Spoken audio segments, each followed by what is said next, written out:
शहाबुद्दीन साहब जेल चले गए लेकिन पार्टी नहीं बदले, लालू यादव को नहीं छोड़े, तो आखिर ऐसा क्या हो गया कि हिना मैडम को शहाबुद्दीन साहब के मौत के बाद इनको पार्टी छोड़ना पड़ रहा है और इनकी कहीं ना कहीं इनकी इमेज जो है पहले से क्रेज था वो कम दिखाई दे रहा है पार्टी के अंदर? उन्हीं से जाके पूछिए।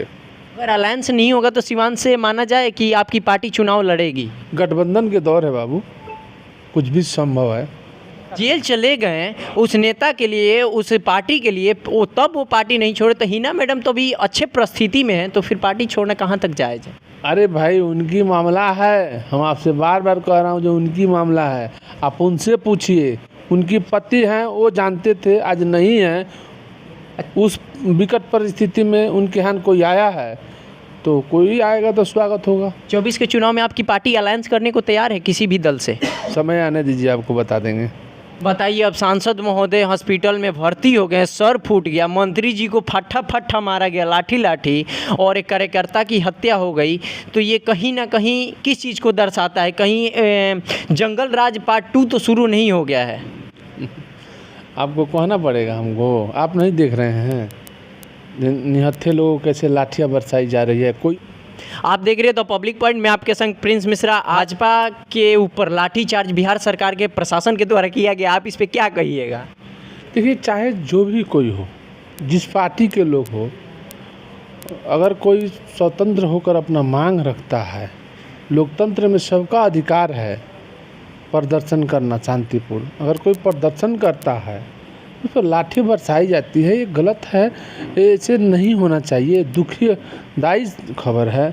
कोई भी पार्टी का वर्कर बहुत ईमानदारी से खड़ा होता है और मेहनत करके और धरना प्रदर्शन, जनता के मुद्दा लेकर धरना प्रदर्शन करता है।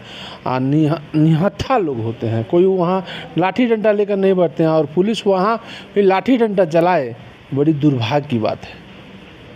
और ये माननीय के ऊपर इतना लाठीचार्ज, मंत्री हो या फिर सांसद हो या फिर विधायक हो या छोटा कार्यकर्ता हो, ऐसे पीट देना कहाँ तक जायज़ है? देखिए, इतना खुलेआम गुंडागर्दी की सरकार है। किसकी सरकार है? गुंडागर्दी हो रही है। देखिए, गुंडागर्दी की सरकार, गुंडागर्दी हो रही है, देख नहीं रहे हैं आप देख नहीं रहे हैं कैसे गुंडागर्दी हो रही है? सांसद हो या आम इंसान, सब में जीव उतना ही होता है, समझे ना। अगर किसी के ऊपर अन्याय है तो अन्याय है, छोटा अन्याय हो या बड़ा अन्याय, अन्याय होता है। बताइए, अब सांसद महोदय हॉस्पिटल में भर्ती हो गए, सर फूट गया, मंत्री जी को फट्टा फट्टा मारा गया लाठी लाठी और एक कार्यकर्ता की हत्या हो गई, तो ये कहीं ना कहीं किस चीज़ को दर्शाता है? कहीं जंगल राज पार्ट 2 तो शुरू नहीं हो गया है? आपको कहना पड़ेगा हमको, आप नहीं देख रहे हैं निहत्थे लोगों कैसे लाठियाँ बरसाई जा रही है। कोई अपना मांग रखता है तो कोई गुनाह करता है जी। लोकतंत्र में सबका अपना अधिकार है मांग रखने का। अगर कोई शांतिपूर्ण रखता है, उसके साथ सरकार को अन्याय नहीं करना चाहिए। और यहाँ पे मैं सिवान की बात करें तो सिवान में बहुत चर्चित नाम शहाबुद्दीन साहब हैं। तो शहाबुद्दीन साहब की पत्नी जो हिना मैडम है, अभी वो कह रही हम न्यूट्रल है, किसी पार्टी में नहीं है, और चिराग पासवान से उनकी फैमिली से लगभग मुलाकात जारी है, तो आप इस पर क्या कहिएगा 24 को चुनाव को लेकर? देखिए, राजनीति है, राजनीति में पावर पॉलिटिक्स भी होता है, वहीं पावर पॉलिटिक्स है। तो क्या हिना मैडम एलजेपी में जाने वाली है क्या? अभी उनकी निजी मामला है, मेरा मामला नहीं है, उनकी निजी मामला है। राजनीति है, राजनीति में पावर पॉलिटिक्स भी होता है और किया जाता है। जो भी लीडरशिप हैं वो अपने पावर प्रेशर का राजनीति करते हैं। मैं आपसे पूछना चाहता हूं कि शहाबुद्दीन साहब जेल चले गए लेकिन पार्टी नहीं बदले, लालू यादव को नहीं छोड़े, तो आखिर ऐसा क्या हो गया कि हिना मैडम को शहाबुद्दीन साहब के मौत के बाद इनको पार्टी छोड़ना पड़ रहा है और इनकी कहीं ना कहीं इनकी इमेज जो है पहले से क्रेज था वो कम दिखाई दे रहा है पार्टी के अंदर? उन्हीं से जाके पूछिए। तो आप इस पर कोई कमेंटमेंट नहीं करना चाहते हैं? उन्हीं से जाके पूछिए। आखिर क्यों? मतलब आप एक नहीं, उनकी निजी मामला है। हमको पार्टी छोड़ के कहीं जाना हो, नहीं जाना हो, मेरा निजी फैसला हो सकता है। हम अपनी बात खुद रख सकते हैं, उनकी बात है, उनसे जाकर पूछिए। फिर भी उनके पति थे ना, तो पति थे तो क्या? जेल चले गए उस नेता के लिए, उस पार्टी के लिए, तब वो पार्टी नहीं छोड़े। तो हिना मैडम तो भी अच्छे परिस्थिति में है, तो फिर पार्टी छोड़ना कहाँ तक जायज़ है? अरे भाई, उनकी मामला है, हम आपसे बार बार कह रहा हूँ, जो उनकी मामला है आप उनसे पूछिए। उनकी पति हैं, वो जानते थे, आज नहीं हैं। उस विकट परिस्थिति में उनके यहाँ कोई आया है, तो कोई आएगा तो स्वागत होगा। 24 के चुनाव में आपकी पार्टी अलायंस करने को तैयार है किसी भी दल से? समय आने दीजिए, आपको बता देंगे। कब तक फिर भी? अभी तो आने दीजिए, अभी तो चुनाव का रन बजेगा, उसमें सब पार्टियाँ कूदेगी, उसमें हम लोग भी रहेंगे। अगर अलायंस नहीं होगा तो सिवान से माना जाए कि आपकी पार्टी चुनाव लड़ेगी? गठबंधन के दौर है बाबू, कुछ भी संभव है। बिहार में गठबंधन की दौर चल रहा है, कुछ भी संभव है।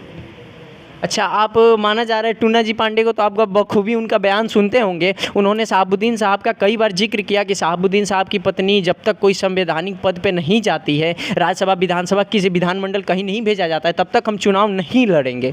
अब उनका कमेंटमेंट थोड़ा सा चेंज हो गया कि हम चुनाव लड़ेंगे, तो इस पर आप क्या कहना चाहिएगा? देखिए, ये राजनीति है। हेमंत सिंह कुशवाहा अपना राजनीति के बारे में बोल सकता है, कि उनके बारे में हम कैसे बोल सकते हैं? उनका क्या कमिटमेंट है कि मैं नहीं जानता हूँ। वो क्या करेंगे, किस पार्टी में जाएंगे? राजनीति में बहुत कुछ संभव असंभव होता है। जब चुनाव की समय आता है तो नेता लोग पल्ला बदलते हैं, इस पार्टी से उस पार्टी। अब उनकी मर्जी है किस पार्टी में जाके चुनाव लड़ेंगे, वो वही जानते हैं। हम तो नहीं जानते हैं उनके बारे में, जो कौन पार्टी में जाके चुनाव लड़ेंगे। तो आप कुछ मतलब कहना नहीं चाहिए? फिलहाल में अभी सिवान की स्थिति क्या बनी पड़ी है? जब शहाबुद्दीन साहब सांसद थे और वर्तमान में एक महिला सांसद कविता सिंह जी हैं, तो इन दोनों की काम की अगर कल्पना किया जाए तो सबसे बेहतर कार्यकाल किसका है? अब देखिए, दोनों का अलग अलग छाप है। कविता सिंह का एक अलग छाप है, पूर्व शहाबुद्दीन का एक अलग छाप था, ओम प्रकाश जी का एक अलग छाप था। इनमें बेहतर सबसे कार्यकाल किसका है? अब देखिए, हम लोग तो राजनीति करते हैं भैया, ये जाके सवाल जनता में जाके पूछिए। जनता तो बखूबी अपना मतलब एक ऑफ कैमरा या ऑन कैमरा अपनी एक रिपोर्ट सौंप चुकी है। जब भी हम आपसे भी जानना चाहते हैं, क्योंकि आप भी जो हैं सिवान में रहते, घूमते, जनता से मिलते जुलते रहते हैं, तब बखूबी आपको पता है, क्योंकि एक पार्टी के आप पदाधिकारी हैं। और पदाधिकारी जब गाँव शहरों या गाँव कस्बे में घूमता है तो जनता का मत उनका मालूम पड़ता है कि किधर पाला बदलने वाला है, क्या स्थिति है, क्या परिस्थिति है। ये तो चुनाव के समय में पता चलता है, जनता किधर मूव करेगी, ये चुनाव के समय में पता चलता है। ये हम लोग कुछ है नहीं, थी नहीं ना जो लिख लिख कर दे देंगे, ज्योतिष नहीं ना जो लिख के दे देंगे ये जनता क्या कह रही है। आप जनता में जाइए और पूछिए, हम लोगों से ज़्यादा आपको बताएंगी जनता। हम लोग तो एक नेता हैं, नेता को सब लोग थोड़े बता पाएगा। हम लोग झंडा देकर बता देगा कि नहीं आप ही को वोट देंगे, लेकिन देगा कहाँ वही जानते हैं। सम्मानित जनता आज के दिन में बहुत अपने सोच समझ के काम कर रही है। हाँ, ये ज़रूर है, बुरा दिन आने नहीं देगी सिवान की जनता। फिर से एक बार दोहरा दीजिए, क्या बोले आप? बुरा दिन नहीं आने देगी। मतलब आपको भी पता है कि बुरा दिन पहले था, आप भी ये साफ साफ कह रहे हैं? तो आपको हमारे बारे में जानकारी नहीं है, इसीलिए ना। बुरा दिन नहीं आने देगी बिहार की सिवान की जनता, इस बात को लिख लीजिए। कहीं ना कहीं आप इशारों में अपने पार्टी की तरफ से इशारा तो नहीं करें कि शायद हम भी आ सकते हैं अलायंस के अकॉर्डिंग? देखिए, हम ये थोड़े कह रहे हैं जो हम आ सकते हैं। तो डायरेक्ट आप थोड़ी कहिएगा। ये बहुत बड़ा चीज़ है, ये छोटा चीज़ नहीं है। हम छोटा। अच्छा, सिवान की जनता से अपील क्या करना चाहिएगा? अभी क्या हम मतलब कुछ भी अपील तो शांति बनाए रखें। जब भी चुनाव हो तो वो दिन न आए जो पहले था।